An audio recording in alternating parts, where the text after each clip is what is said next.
Baby, baby.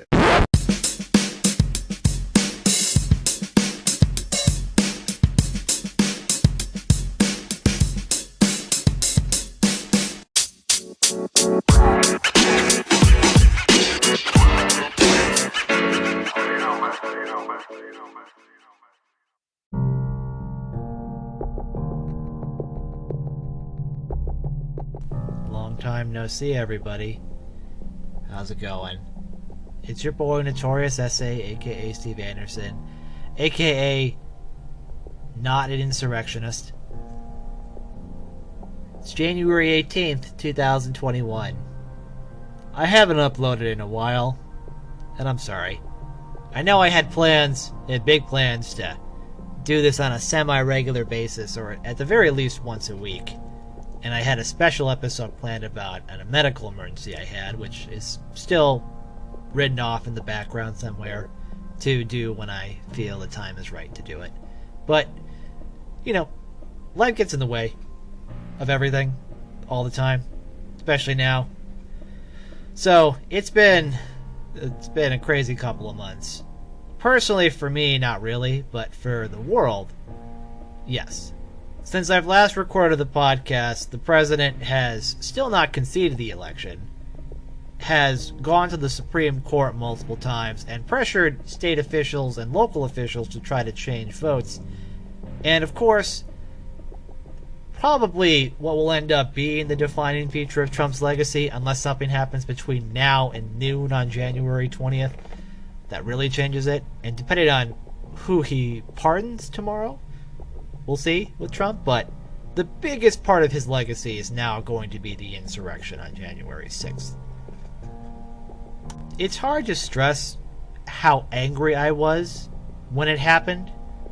It's the only thing I can compare it to is watching the terrorist attacks on September 11th. And you know, I know some people are going to hear that and think that that might be a bit of an exaggeration. And look, there's different circumstances between both. 9/11 involved planning by foreign terrorists that resulted in attacks on buildings, including a government building, that resulted in loss of life. And our response to that was absolute shock, sadness, followed by a rallying around American ideals and values and going after terrorists. You know, I was in 6th grade at the time, so we understood what was happening, but being younger kids, maybe the significance hadn't really caught up to us in terms of what it meant. And after seeing the adults around us react in the way they did, with sadness and crying and anger, now as an adult, 20 years or so later, when we're watching television just going about our day and we see what is a terrorist attack happen in front of you, it's infuriating because you can see it happening and you know you can't really do anything about it. And in this day and age where everyone and their mother has a phone or a camera and access to the internet and figured out what live streaming was, we had hundreds if not thousands of people streaming from every conceivable angle the insurrection inside the Capitol. And plenty of people went in with no mask, using their own social media accounts, sometimes which were verified if they were on the service known as Parler, with their driver's license to be verified.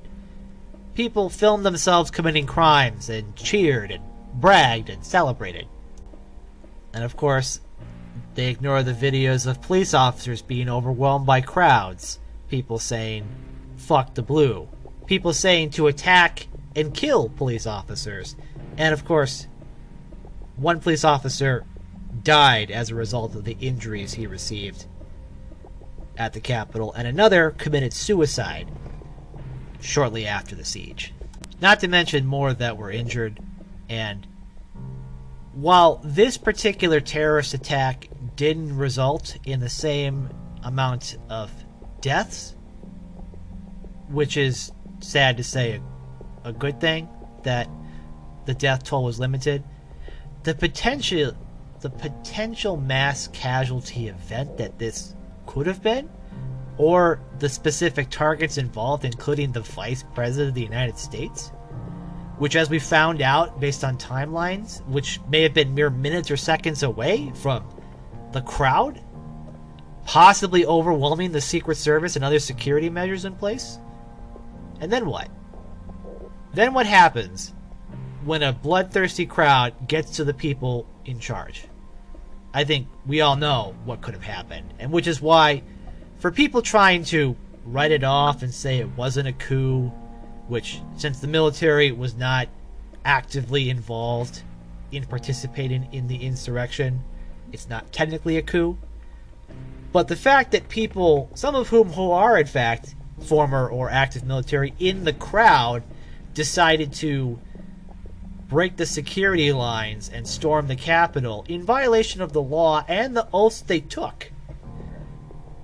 The concerning thing here is that people who have been or are part of said system are knowingly violating said system because of Donald Trump and the constant obvious lies about having a landslide election stolen from him. The worst part about almost all of this is that the president, by all accounts, encouraged the insurrection, was happy while the insurrection was happening, and only took some sort of measure when people around him said, you may be held accountable legally for this, for incitement. And then asked the people, and it took several times to actually go through with it, to say to stop doing what they're doing, sprinkling in things like I love you and you're special and the election was stolen, thus perpetuating the things that made the insurrection happen in the first place, while putting in the small legal notice saying, please don't commit violence. And when people say the president specifically said, be peaceful, don't be violent, because he said those words, he's not accountable for what happened.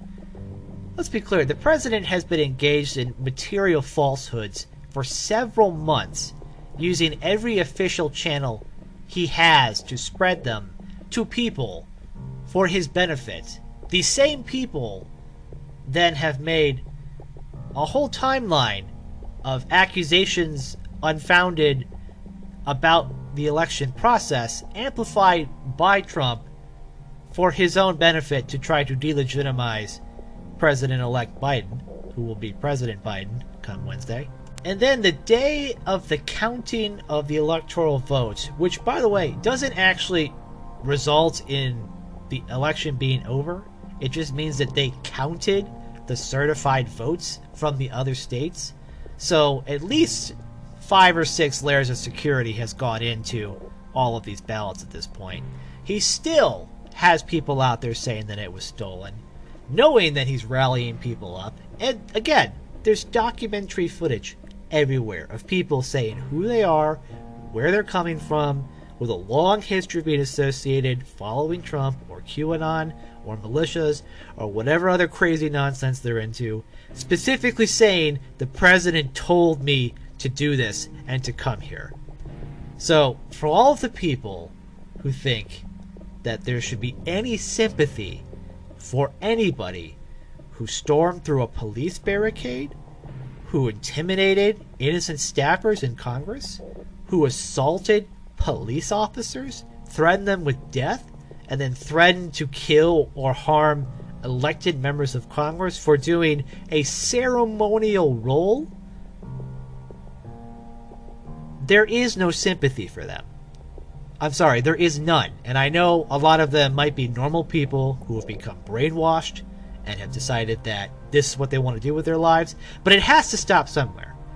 This consequence-free environment that President Trump has created for himself and the people around him has resulted in 2 police officers dying, hundreds of people being injured, and the amount of work the FBI is going to have to do to track down all of these people, it's just mind-boggling.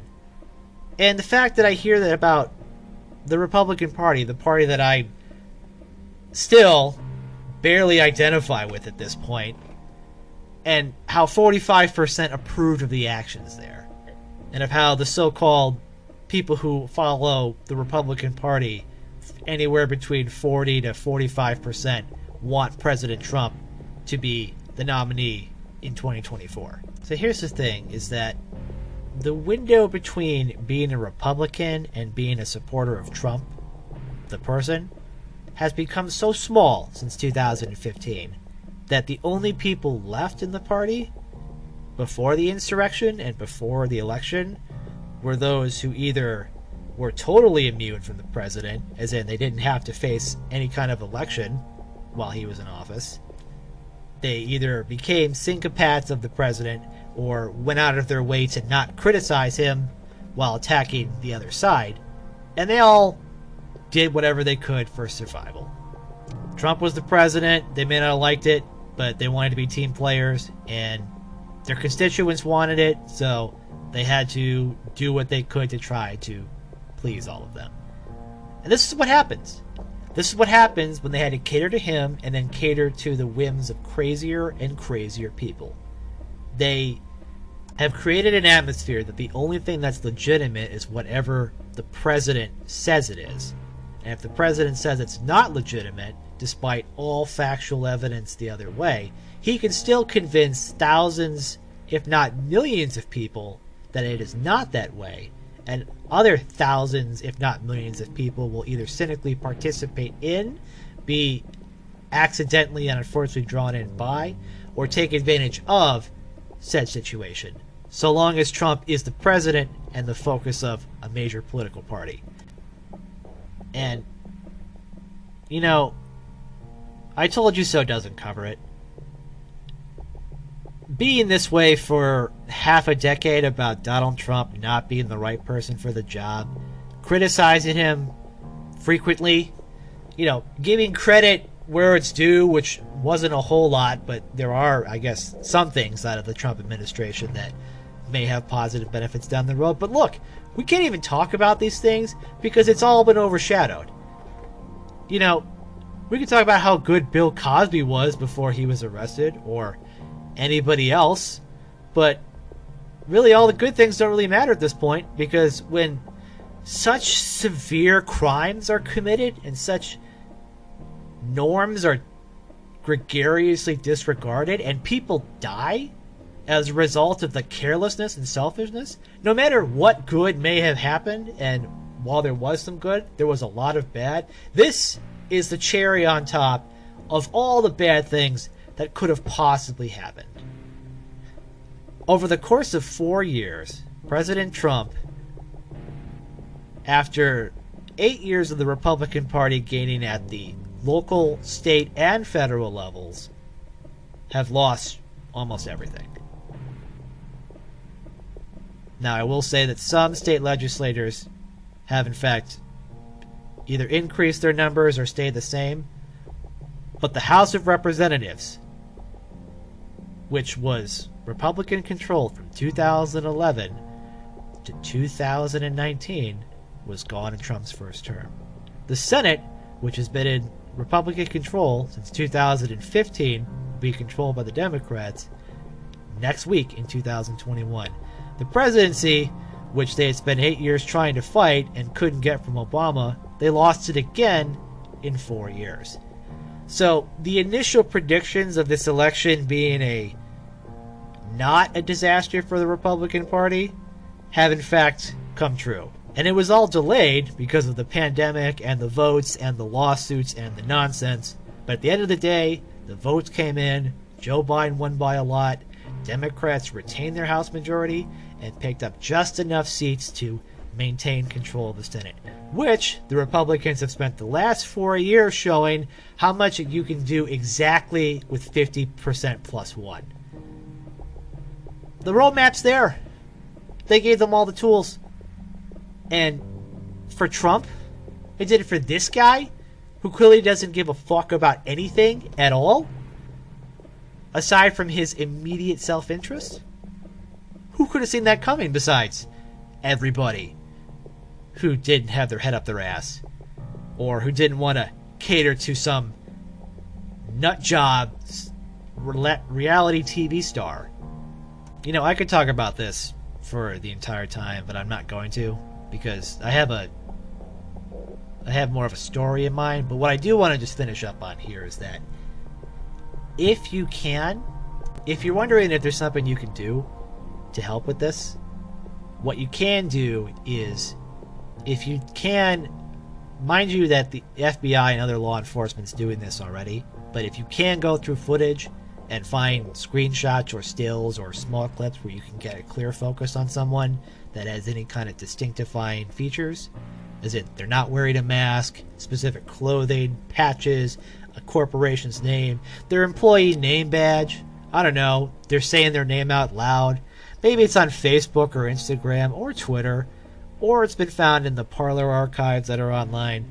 If anything had been available and you recognize anyone that you know that was there, I don't care if it was your mom, your dad, your friend, your girlfriend, boyfriend, your threesome partner, coworker, boss, I don't care who it was. If you saw them go over police barricades and step into that building, they participated in an insurrection and they need to be held accountable. That is the only way that we can be sure that future events like this will be discouraged. Because these people maybe just thought they were going to go stroll through the hall, take some selfies, laugh a little bit, maybe grab some stuff, walk out and act like that was the end of the day. No. No.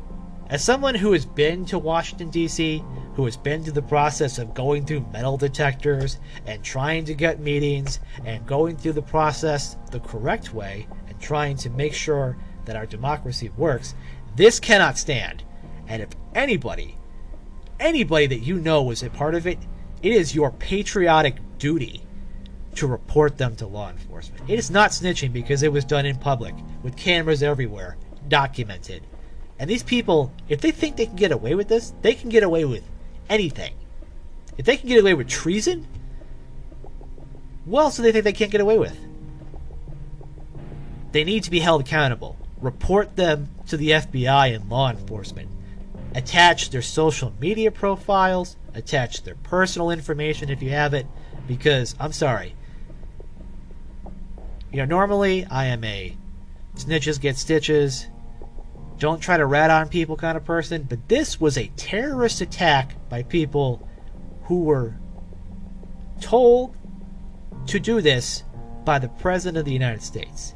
This cannot stand, and the President has to face consequences, which he will, through an impeachment trial in the Senate, and obviously losing the presidency, and being at 29%, and hopefully lower approval ratings in the future, and whatever other legal accountability he's going to face, which I'm sure he will. An example has to be set with him and with his cronies who enabled this to happen, and for any of the digital foot soldiers who decided that storming the Capitol would be a good idea. If you know them, report them. It's your patriotic duty as an American, and you'll feel good about yourself when you do.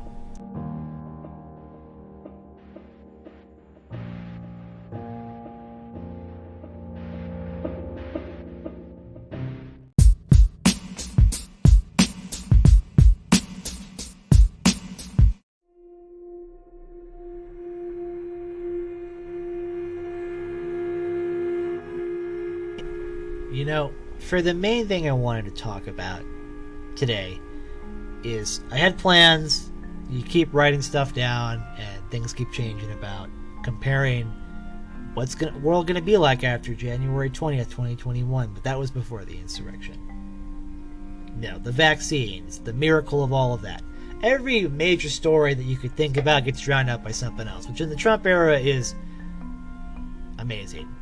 And whether it's him being blocked on Twitter, big tech and what they're going to have to do, and if they're responsible for what happened, which is actually somewhat related to the main story. A lot of stuff is going on, and it's very difficult to do things. If you have like a hobby that you don't get paid for. I don't get paid for doing this. This all comes out of my own time and effort, and sometimes I feel like maybe it'd be better if I just, did my stuff around the house, or read some books I haven't read, or movies I haven't caught up on, or spend time on YouTube catching up on all sorts of stuff. And it can be very difficult to maintain something, whether it's this podcasting or exercise or keeping in contact or eating healthy.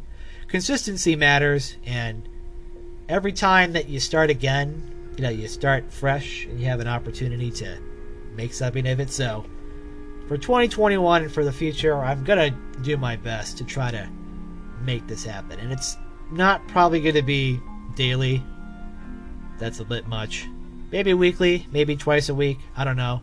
It's just me, one guy, recording my thoughts as I see them, telling you what I'm thinking out loud, and hopefully providing you some thoughts and entertainment along the way. Because after all, I'm just a guy with a story to tell. A notorious story. The NotoriousSA story. So our main event tonight concerns something about similar to what I was talking about earlier. In the age of misinformation being spread, one question that you should ask yourself is, have I been involved in it? Because if you're anybody who exists and has a social media account, it's possible you have been involved in it, whether you wanted to or not. Whether you've been tagged by somebody on Facebook, whether someone has messaged you or tagged you on Twitter or Instagram, or however many social sites there are, which even I can't keep track of anymore. But the idea is that if you're engaging in a world where we have an online media source and information and links and videos and pictures can be shared almost instantly, and the filtration systems behind it are largely just dependent on whatever place you're posting, filtering it, or monitoring the content. And when you have one person in particular who may or may not be the most powerful person on earth posting said things on said sites, it can sort of give the impression that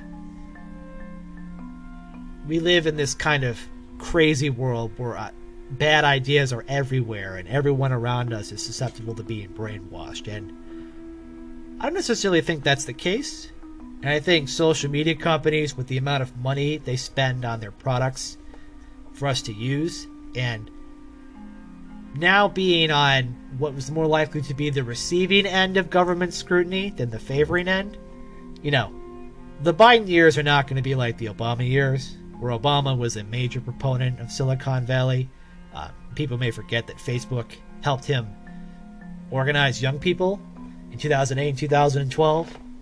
Their digital operation was far superior, and they were masters of it before Trump was, and Trump took it to an entirely different level.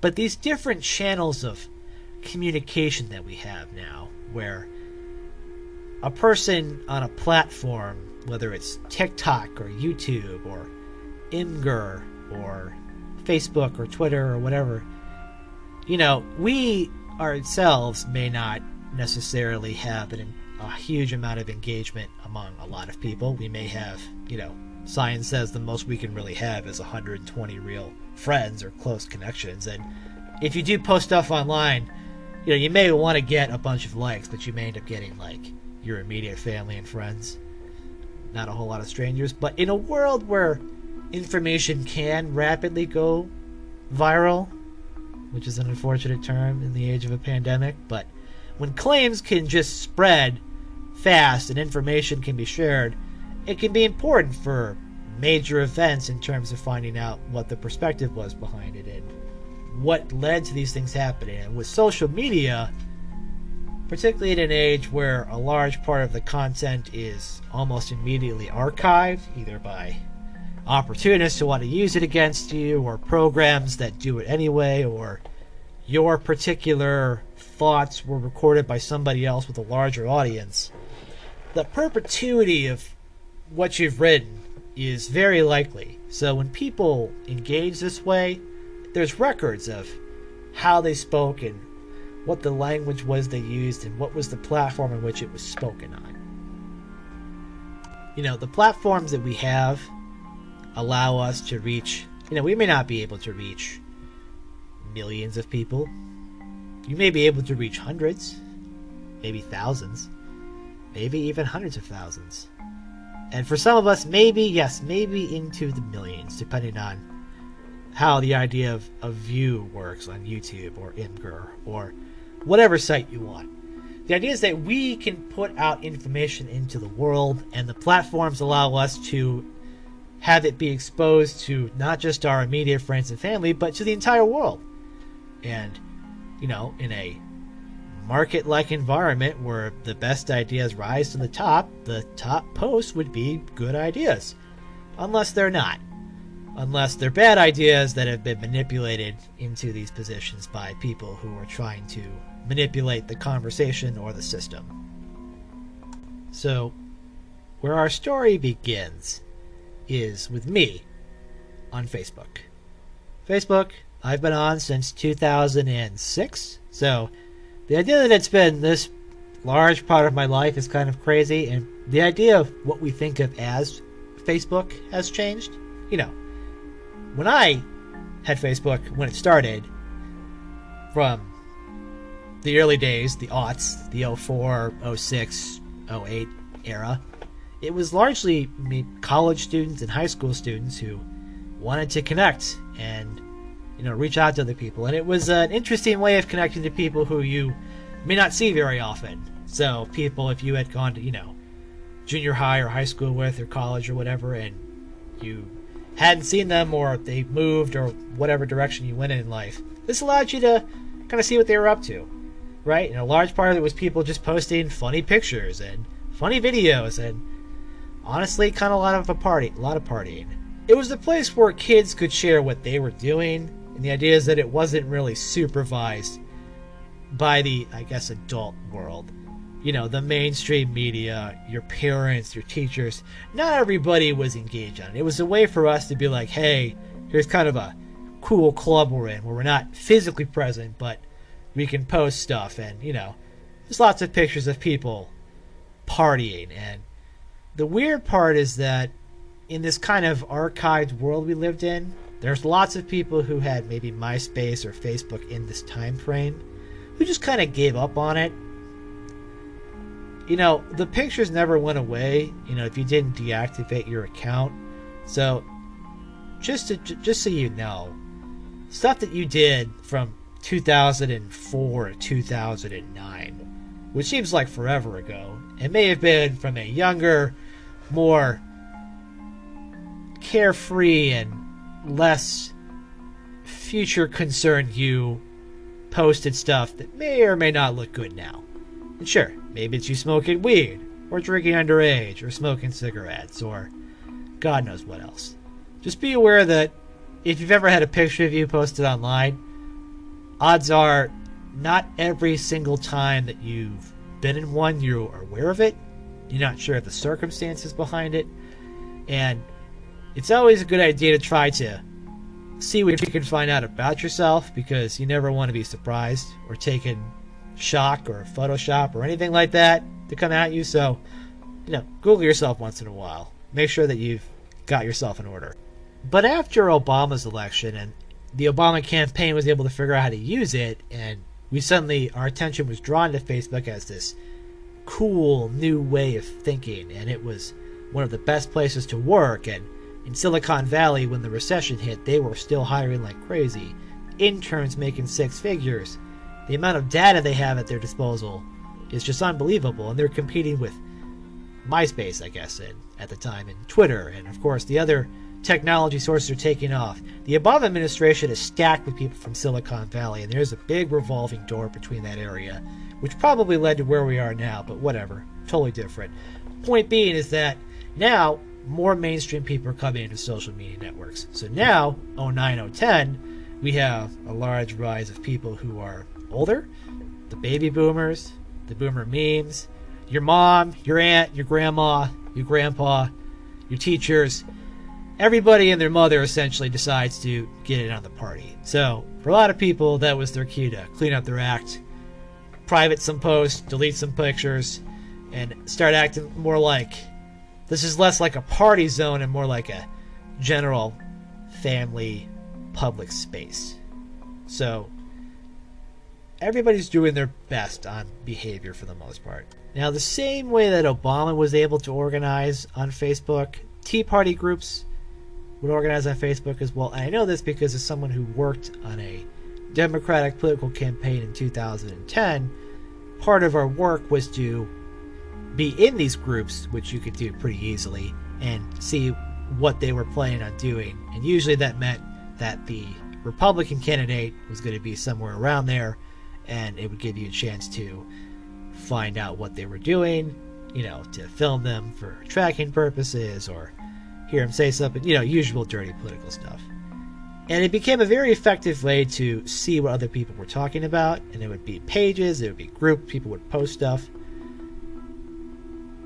Eventually, it became just sort of incorporated into life, and we kind of had the idea of, don't trust everything you read in your email chain would then become your Facebook post. You used to get email if you're old enough to know what email is. I'm sure I will even know, but when we had email as our predominant electronic communication method, kind of before texting and the social media networks, right? You might get an email from somebody that had been sent to somebody else, and it would say forward, as in you forward the email, but it would be like 6 or 7 of these, forward, all caps, true American pictures, whatever. And it was a very early attempt at this kind of, we'll say, right-wing propaganda, which you can still look up. If you go to Snopes.com and look in their kind of email chain letter archives, you can see kind of this 2000s George W. Bush Republican precursor to Trump era talking points. And it would be like, a fake Andy Rooney quote or something Rush Limbaugh said or something George Bush said or whatever. And people would share it, and it was a way of them to communicate. Eventually, they started doing that on the social media networks. And of course, around the same time, more networks are breaking out, and as they increase in size, the amount of people who are using them for less than stellar means or less chill people would become part of these platforms. And they could be other less chill people, and maybe you didn't follow them or know them, but they existed. And they might start posting these conservative-leaning cartoons or jokes or emails, or start making their own. And maybe they'll just start making, I don't know, super racist, sexist, xenophobic stuff. And then other people may agree with said stuff and share it, echo it, retweet it, post it, quote it, whatever. And that kind of builds up into a way of finding an audience for a person who's able to attract attention from the kind of people who become overzealous, maybe paranoid, maybe caught up in the moment.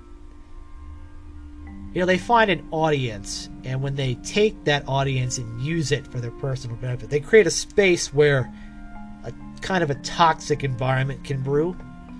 And when these toxic environments brew online, it can become a real echo chamber rabbit hole.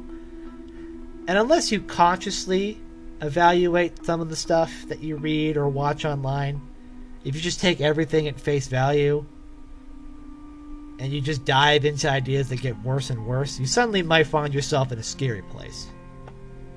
So, the story kind of revolves around me being on Facebook and, using it for whatever reasons. And then, when Trump becomes president, we've sort of stepped into this phase where the internet and the jokes about Trump being president and all that stuff now becomes reality, because through the magic of the U.S. electoral system, Donald Trump was able to win the Electoral College without winning the popular vote, which is not the first time that it happened, or even the first time in the century that it happened, and it is a byproduct of the system that we have that generally when it happens is usually never good for the person who wins, or the country as a whole, because it results in something being divided. This showed that the country was very divided and that Trump lost the popular vote by a lot but won the Electoral College. But whatever. When the first time it happened, we're all going to get on board with it. And in those magical days of 2017, it's weird to say magical days of 2017, right?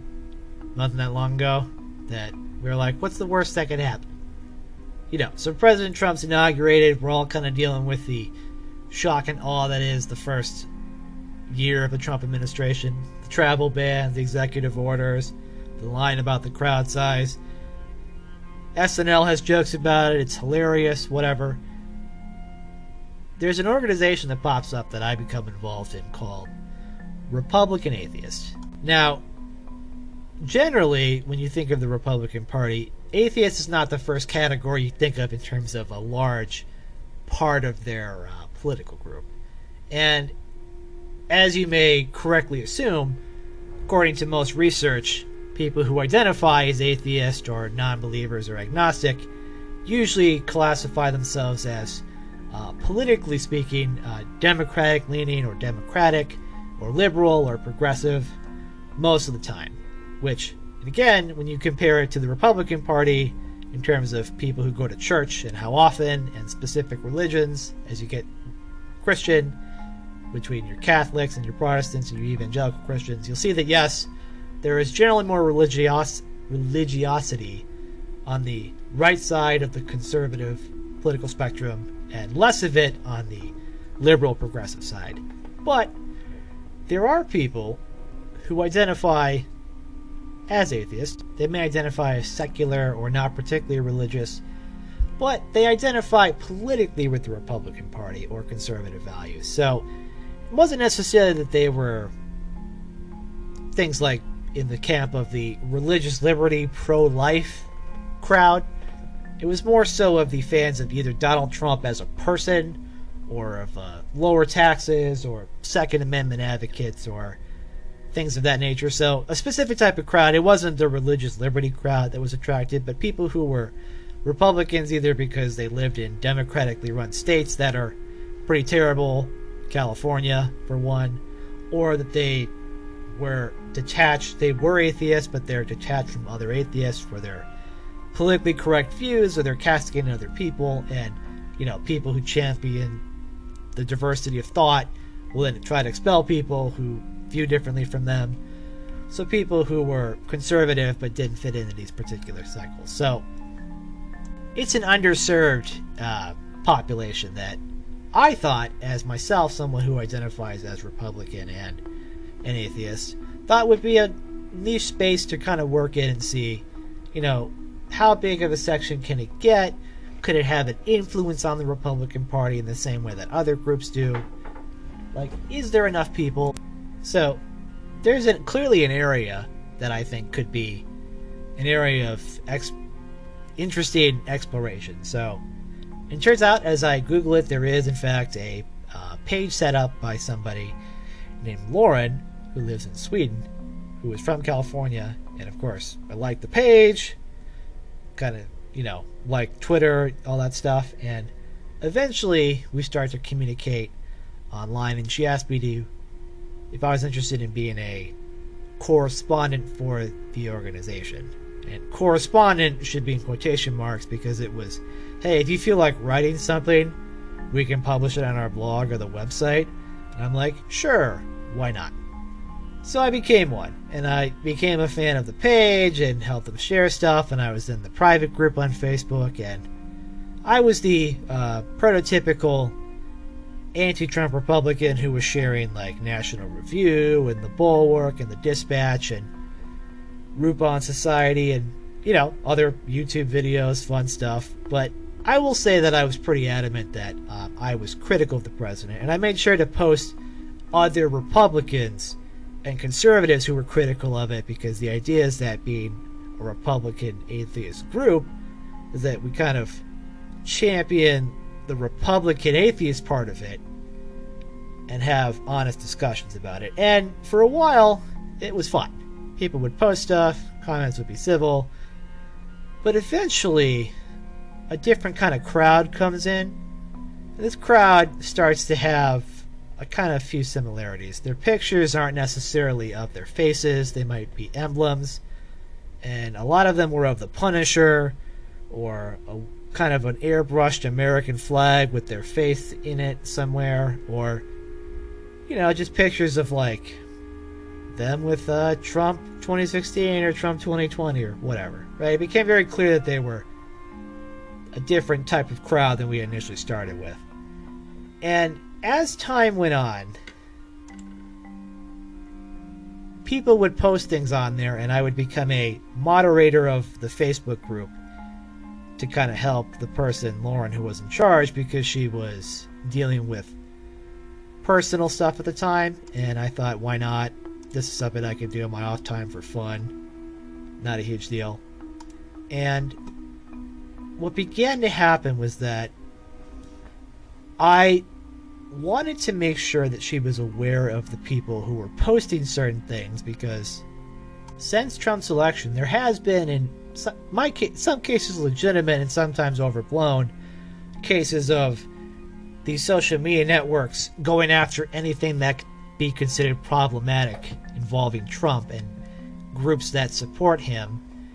And I wanted to let her know that the page could be suspended, and if she wanted to make this something that was viable in the sense of it may have elected Republicans listening, which would be a major influence boost, that what happens in this group can be reported to Facebook and Facebook can see it. So you should make sure that it's monitored. And she would address this to me, and most of the time nothing would happen. The post would stay up, or I would be chastised because my content, which was mostly anti-Trump stuff, would be considered too repetitive.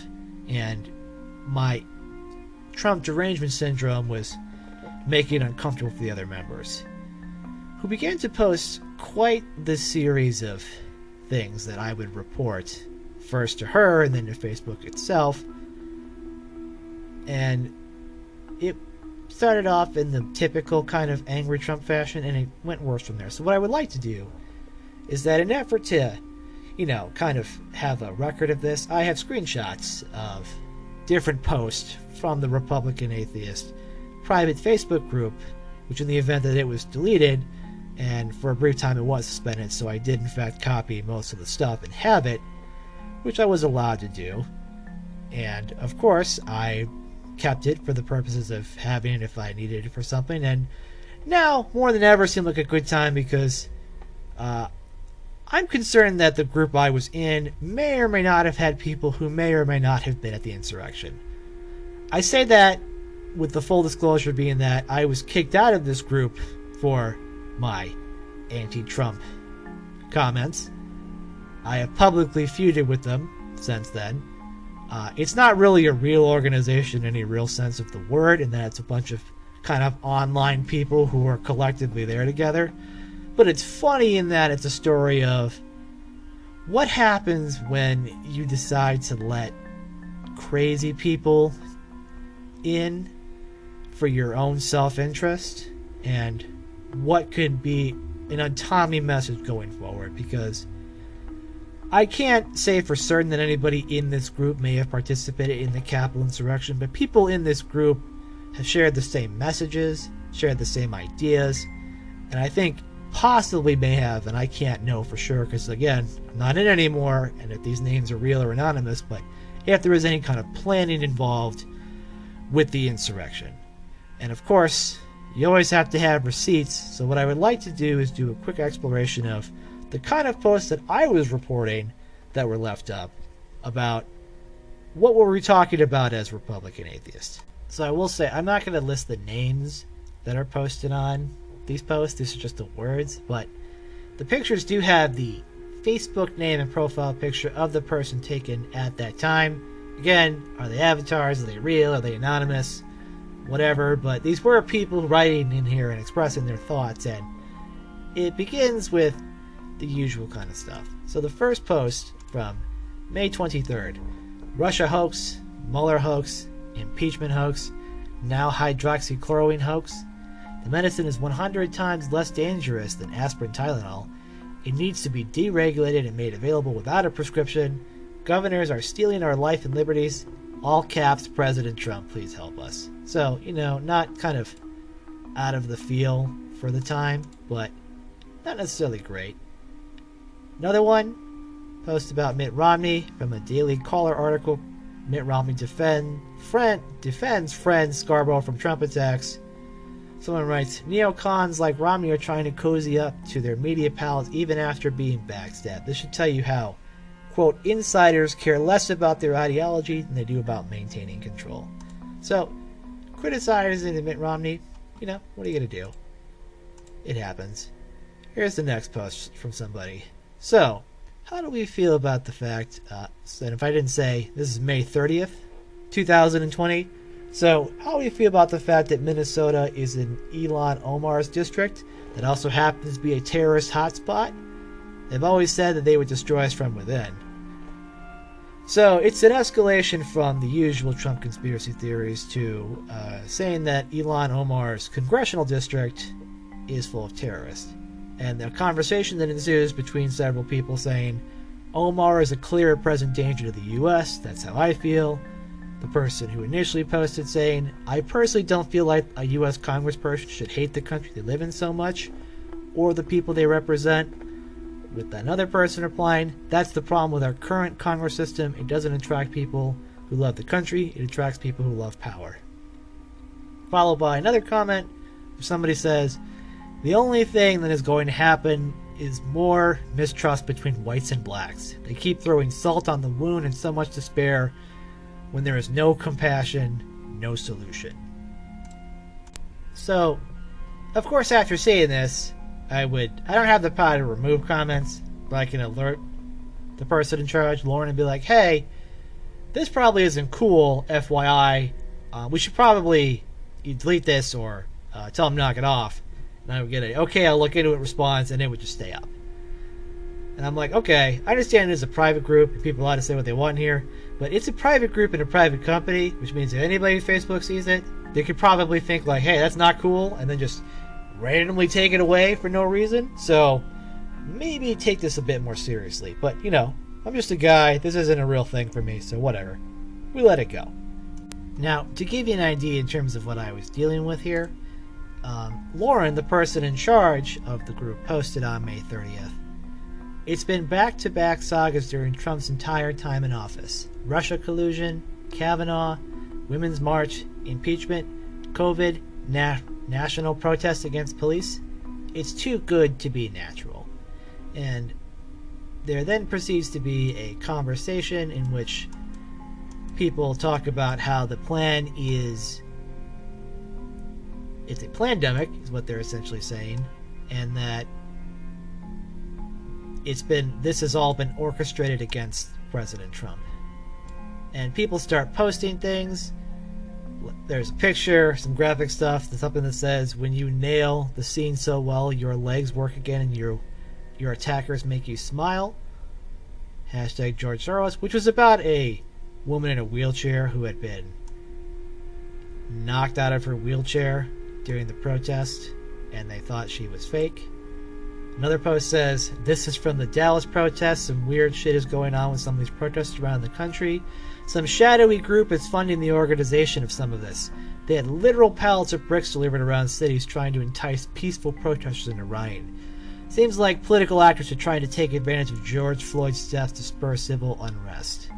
Another post from the same person, quoting another person, saying, I refuse to allow a bunch of Antifa and affiliated thugs to come to my beloved city of Atlanta and burn it to the ground under the guise of Black Lives Matter.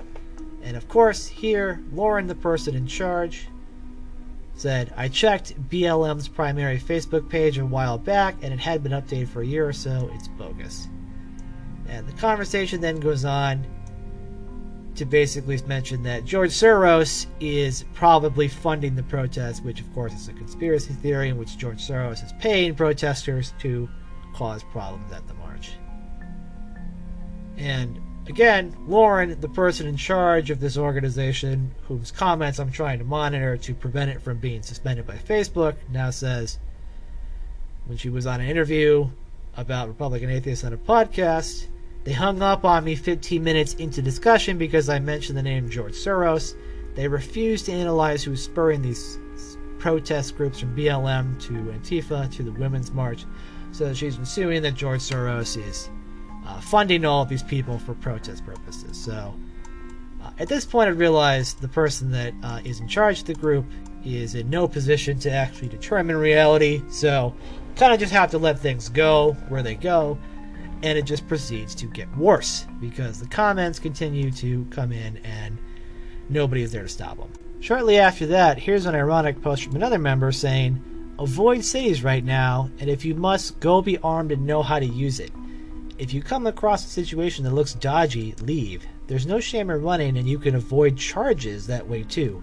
Stay frosty, everyone. I think domestic terrorists are trying to overthrow the United States, but common citizens are waking up to that reality and fighting back." From May 31st of 2020. The irony is so rich, isn't it? And of course, after this, there's another post saying, "Soros thugs, Antifa, can now be arrested as terrorists." This is, of course, as the president tried to get Antifa categorized as a terrorist organization. "Time to follow the money and arrest Soros," liked by Lauren, the person who runs the page, and 5 other people. And of course, this group wouldn't be complete without a more global perspective. So another post from a pretty active member states, "A week or so ago, I wrote a post about how the hatred of Trump really had little to do with Trump and more to do with what Trump symbolized.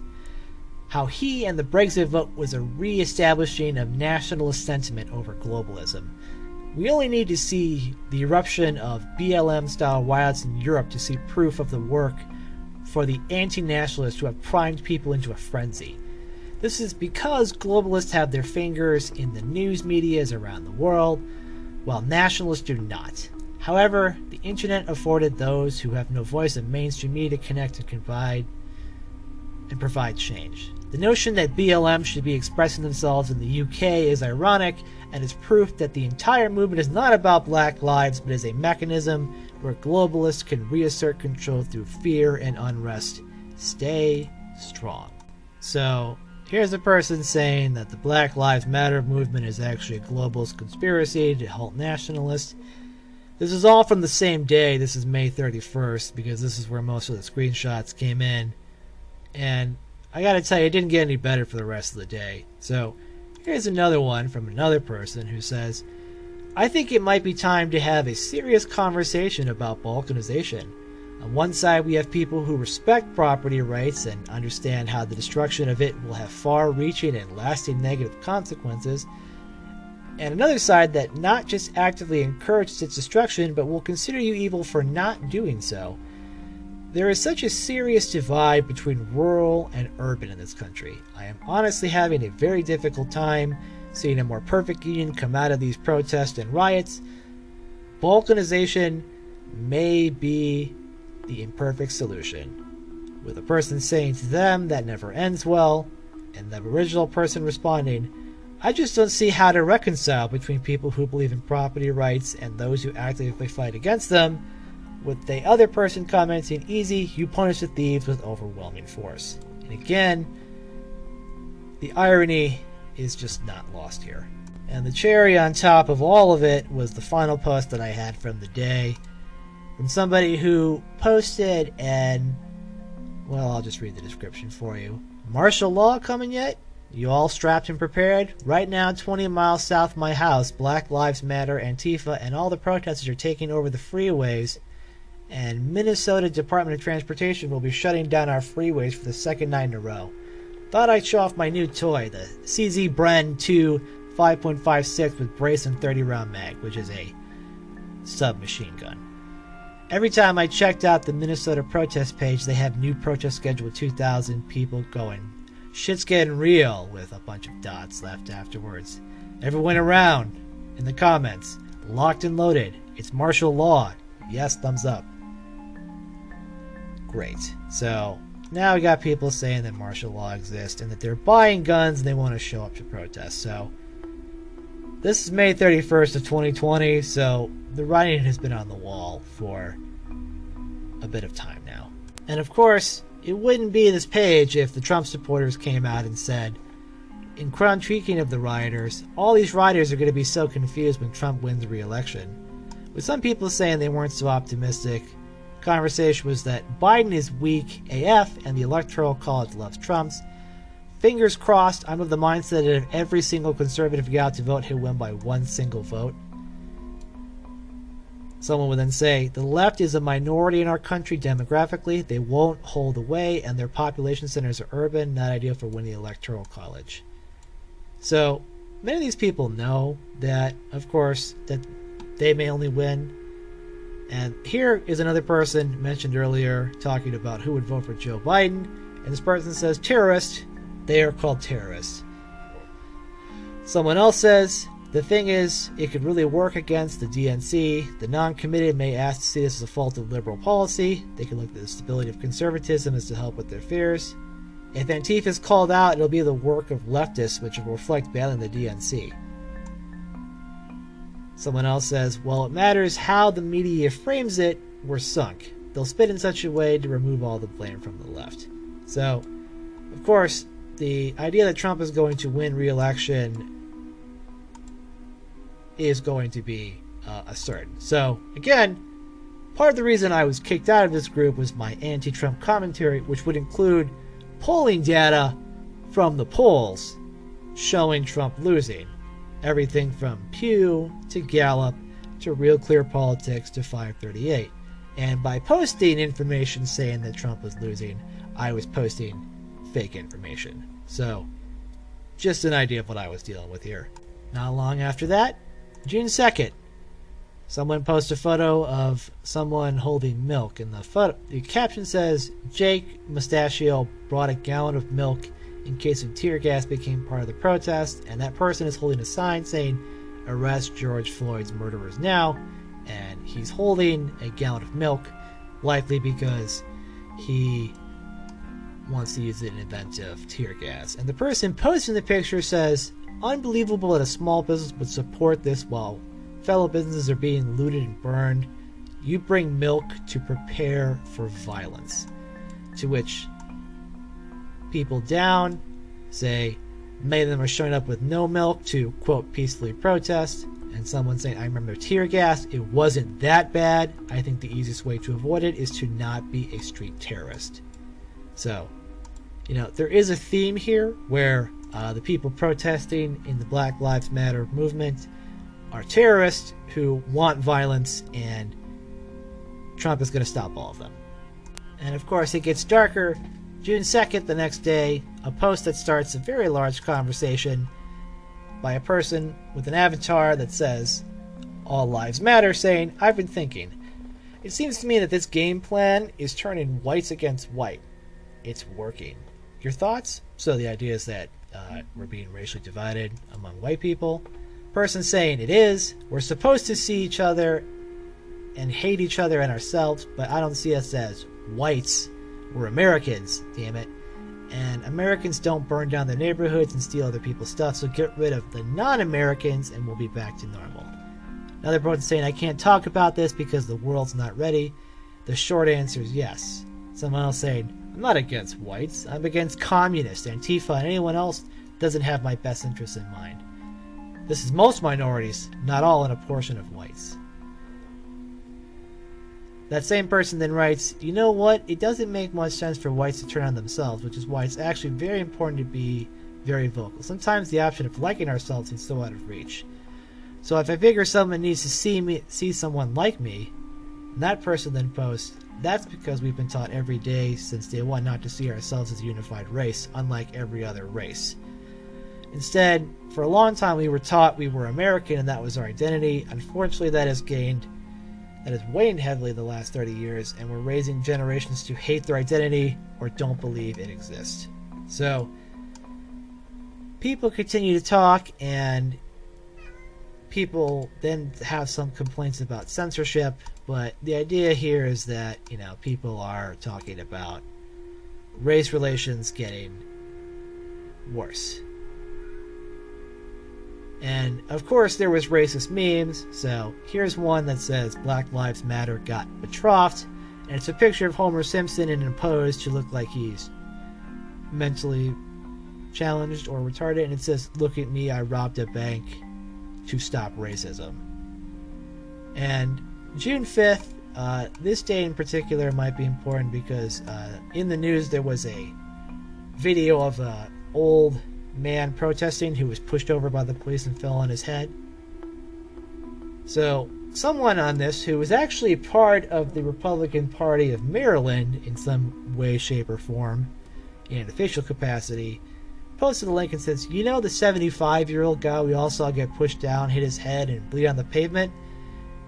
In the same video, one of the cops tries to go check on him, but is stopped by another. Now, all 57 of the cops who did this have resigned.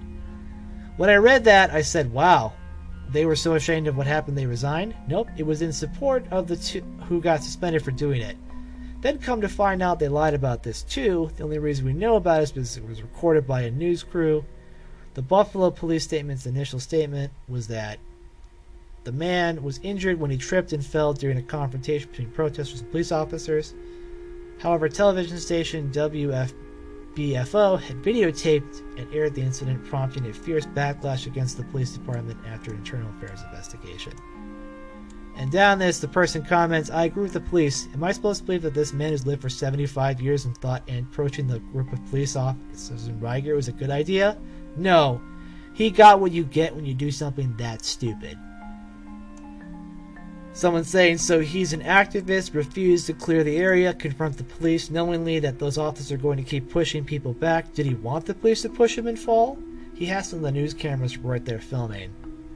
Someone says, that's what my friend thinks. That was intentional for more media fuel. So, of course, this was an Antifa person faking being pushed and having their skull cracked open. Now, the same person who wrote that last comment would also be a frequent contributor. And again, I'm not naming the people just because I don't know if these names are real or fake. And I don't want people to go on witch hunts for people who may have the same or similar name. But this person, who was a pretty frequent contributor, wrote, I was mistaken. Like everyone else, I thought it looked like the Minneapolis police killed George Floyd. Now that many facts have rolled in, I've changed my mind. Well, it looked bad, it wasn't the whole story. He was high on drugs and trying to use a counterfeit bill. I'm 100% against illicit drug use and counterfeit money. He made it worse by resisting arrest. You never resist arrest. That's a crime in and of itself, and it never works out. Like I've explained to my daughters, if you resist arrest, you're going to lose some teeth and still get arrested. It never works out. It only makes it worse. Like trying to throw a tantrum when you've been busted by your parent, if your parent is worth a damn. Now we have people, everyone elsewhere, full of white guilt saying ridiculous things like racism is bad. Of course it's bad. Water's wet too. Not to mention George's COVID-19 infection and his history of cocaine and armed robbery convictions. The whole world has gone insane collectively. The only ones that I haven't seen go nuts are the dissident right, known as the alt-right. And while these guys aren't always correct, in quotations, Jews, I think they've maintained their sanity in all of this. So, again, somebody will then post, this is absolutely correct. Criminals shouldn't be given mercy. Floyd was a thug. If I say this out loud, some idiots will call me a far-right extremist, but I'm not even white. And the person posting that is, from what the avatar says, not white. The original poster says, yes, I've been dogpiled on in 48 hours on Twitter because of similar behavior. I've been called a white nationalist and I deleted my comments so I don't get reported. As long as you don't use racial slurs, you should be fine. It's annoying. So, again, people talking about how the alt-right have been correct and that the alt-right is the way to go and that George Floyd was not murdered by the police. Now, and I can stress this again, I have no real control at this point of anybody doing anything, so while I'm trying to post stuff to counter it, and I will post Snopes fact checks and things of that nature, I'm not really getting any help from the top.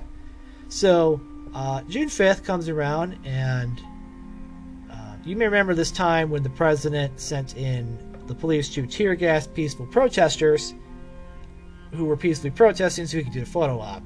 The administrator of the group, Lauren, person in charge, decides to share a link and says, I feel like this hasn't got enough coverage in regards to the, quote, peaceful protester tear gas in Washington, D.C. Protesters were asked to move 3 times. If they do not move, are they still considered peaceful protesters? Then quotes from CNN.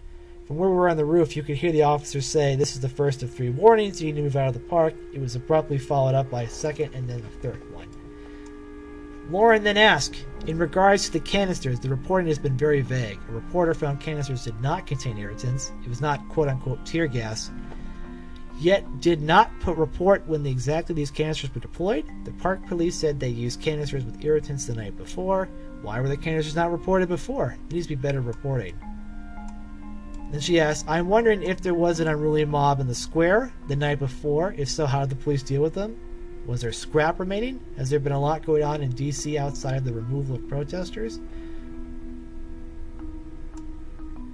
People would say, I tend not to believe these reporters. They probably brought canisters. I find it very odd that reporters do not want to cover the story. So, as you probably know, the police were sent in and did, in fact, sick tear gas on the protesters. So Lauren would go on to question whether or not it was tear gas and why it was not already there, and maybe the mob was just unruly. So there are more posts here, and I wish I could just get to all of them. You know, as you scroll through all the screenshots that I shared, it's just, within days there would just be so many that I can see why people who professionally monitor it have trouble with it, because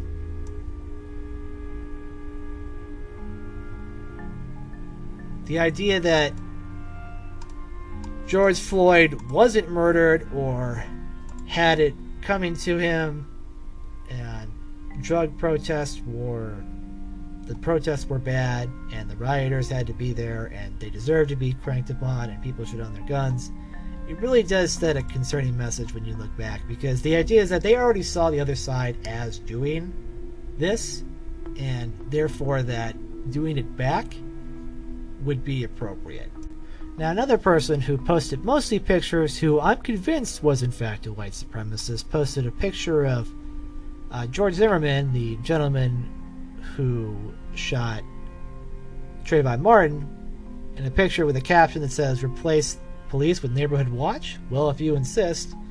And that would be the first of many somewhat racist movements.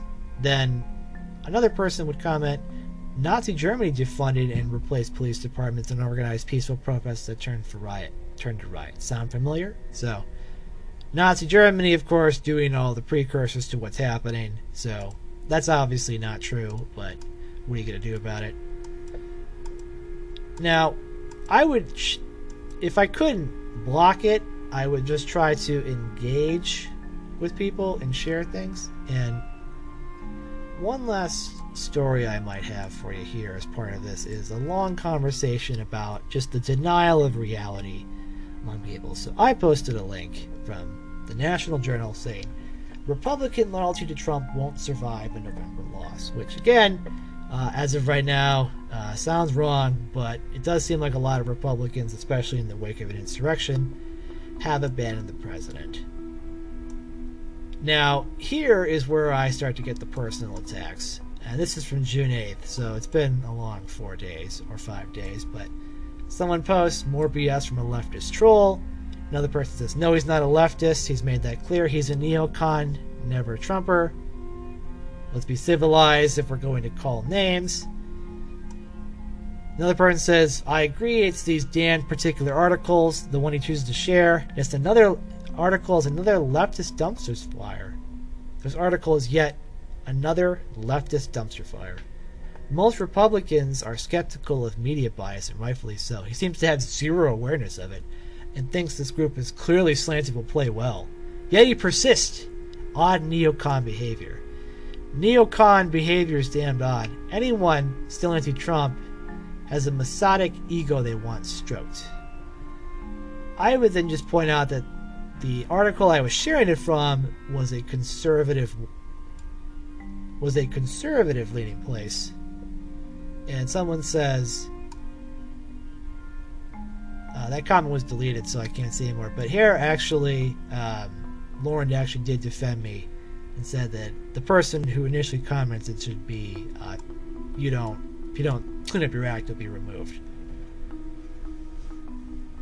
And it then goes on to talk more about the other sites that I use.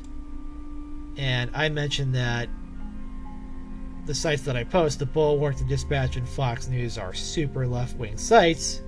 as sarcasm, and someone says yes, especially Fox, their left-wing sympathies are showing. Someone else says, Steve, your posts appear to be left bias.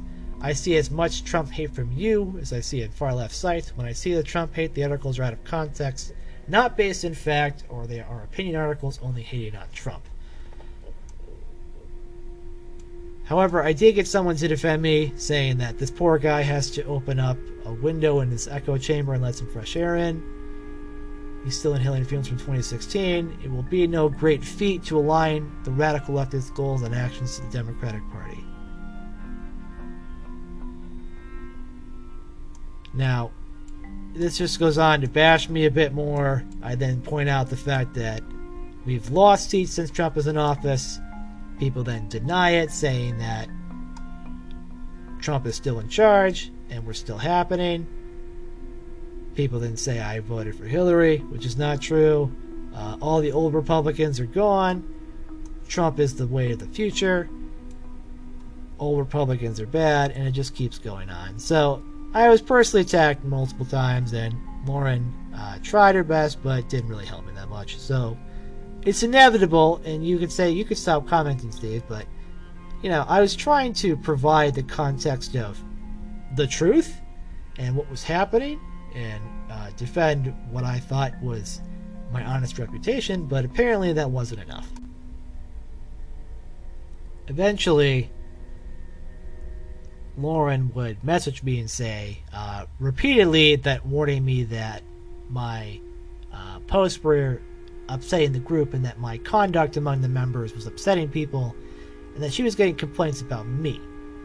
Now, I was the one publicly attacked by people and trying to correct misinformation, and attacked for being a rational person in a group full of people who were posting, white supremacist, nationalist, armed militia, martial law posts that just went unchecked. And I guess at the time I realized what could it be? It's just a private Facebook group. But knowing that groups like these all over the country inspired people and gave them resources and information, false information about what was happening with the election, and then resulted in them storming the Capitol, it's disgraceful. And I understand that Facebook is a private company with billions of people using its service, and the volunteer moderators can only do so much, and the paid moderators can only do so much. And if the person in charge of said group lets it happen and encourages it, you're in a position where you're forced to either confront people or let it go. Instead, I just continued to post until eventually I was considered in violation of the rules. I was removed as a correspondent and a moderator from the group, and I have not been affiliated with them since. So, whatever.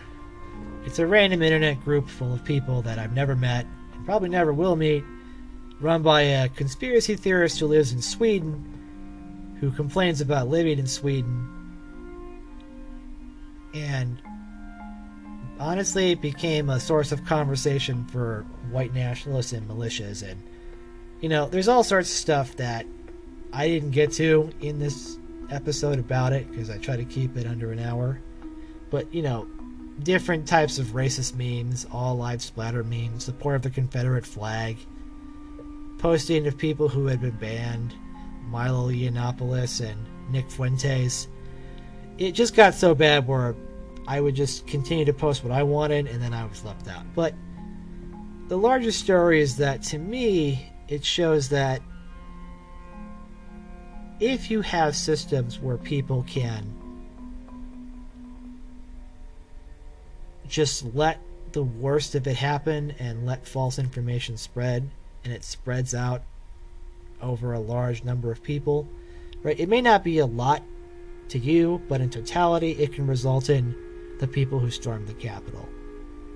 There is a real problem with people in this country who are looking to these small kind of, in a way, strangers that are close-knit in terms of their ideologies, and they share things that are false and give the wrong impression and can result in people being radicalized. It's a real problem.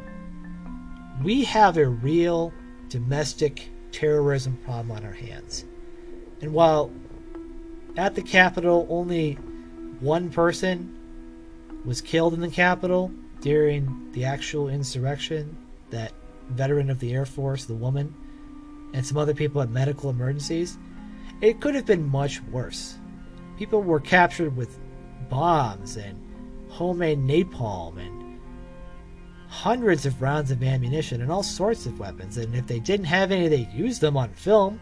Fire extinguishers and poles and flags and water bottles, and who knows how many people had guns illegally in the crowd who didn't get in the Capitol but maybe tried to. And what happens if they had gotten close to actual legislatures or the Secret Service?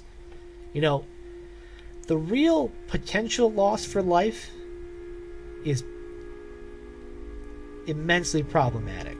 The security procedures in place, the fact that Trump himself encouraged it and took the weakest possible actions in the face of it, the fact that the government was paralyzed enough where one branch effectively terrorized the other branch into stopping its business. A president turning on his own vice president with people in a crowd saying, "Hang Mike Pence," with a makeshift gallows built outside the Capitol. It's the thing of bad, out-of-touch movies or video games where this wouldn't happen in a real world, but it did. It happened on January 6, 2021, in front of the whole world, live streamed by hundreds of people and captured by journalists. And one by one, these people are being identified, arrested, and will face charges, and should be punished to the fullest extent of the law. And it's left the Capitol under massive military guard, looking like it's an occupied war zone. And it seems very ironic that as we come on the anniversary of Trump's inauguration, when he talked about American carnage, at the end of the day, the American carnage didn't stop in that magical year 2017. It only got worse, year after year, enabled by people who knew Trump was bad and continued to defend him one by one right up until the end. Right up until his true character showed and he helped launch an insurrection against the United States. It's symbolic that many of the people there wore Trump flags and Trump gear. And while it may have had red, white, and blue, or they may have had flags on, it wasn't about America. It was about one man. It was about one man and his army of followers that believed everything, every lie that he perpetuated. And it resulted in one of the worst days in American history. The president is not going to resign. He's not going to be removed. But he will be out of office January 20th. And for all that's happened over these last 4 years, for all the trials and tribulations that the Trump administration has put the American public through, we know that come this time next week, Joe Biden will be at the helm. Adults will be in charge. And once again, we can continue the American experiment under a competent, hopefully cooperative administration.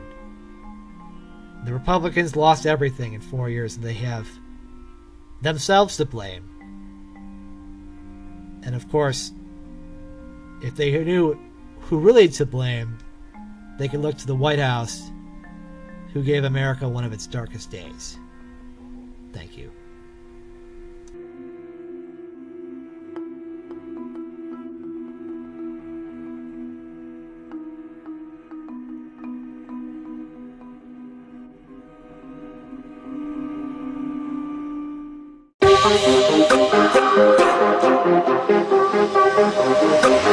Huh.